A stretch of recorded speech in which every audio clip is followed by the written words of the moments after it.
نکنید کروز میتونه علف مثلا 30 سانتی از بین ببره. کروز هم باز زود بزنید. منتها نکتهش باز کروز خیلی زود چرا نمیتونید بزنید؟ کروز ذرتتون اثر میذاره. کروز ذرت 30 سانته. وقتی یه لیتر میزنید نوک برگاشو میسوزونه. دیگه از ذرت کوتاه‌تر بشه ذرت نابود میکنه. پس کروز مجبوری اجازه بدی ذرتت بزرگ بشه.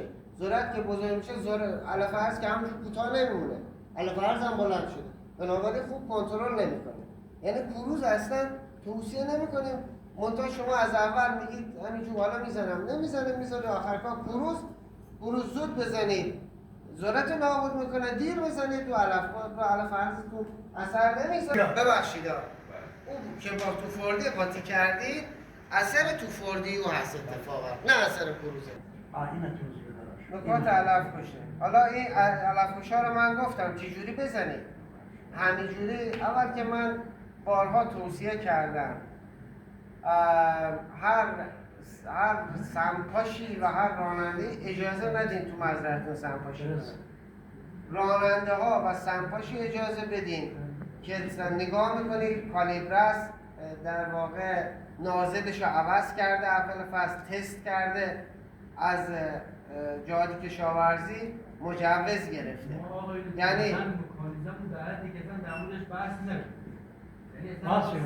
حالا خب باید به این سمت بریم.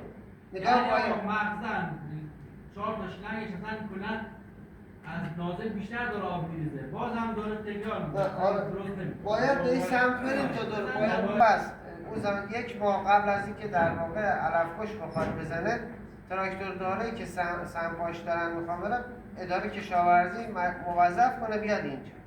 اداره کشاورزی نگاه کنه نازلاش آب میکنه، نازلاش درست بود، پیچش درست بود، تنظیم فشار سنجش یک بار بود، نو کرده بود، درست کار کرد، کالیبره بود. پس تو میتونی بری تو مزرعه. این یک. دو اومد تو مزرعه، حالا این دیگه کالیبره دستگاه با اون قسمتش دیگه با خودتونه. کی ببرید؟ نگاه کنید علفکش بهتره که صبح خیلی زود بزنید. علفکش معمولا باید جذب گیاه صبح خیلی زود در واقع بهترین دماغ 13 درجه است برای علفکش‌ها کلا بهترین دماغ بین 13 تا 15 درجه است. حالا تو زمستون برای گندم میرید زیر 10 درجه میزنید، یه موقع میذارید دماغ پایین اثر نمیکنه. تو تابستون یه موقع میذارید دماغ 40 درجه است. این یه نکته. موضوع آبی که استفاده میکنید آب حتما پیهشش خنثی باشه، قلیایی، اسیدی زیاد در واقع نباشه، آب ترتمیز باشه، هیچ عناصری توش نباشه.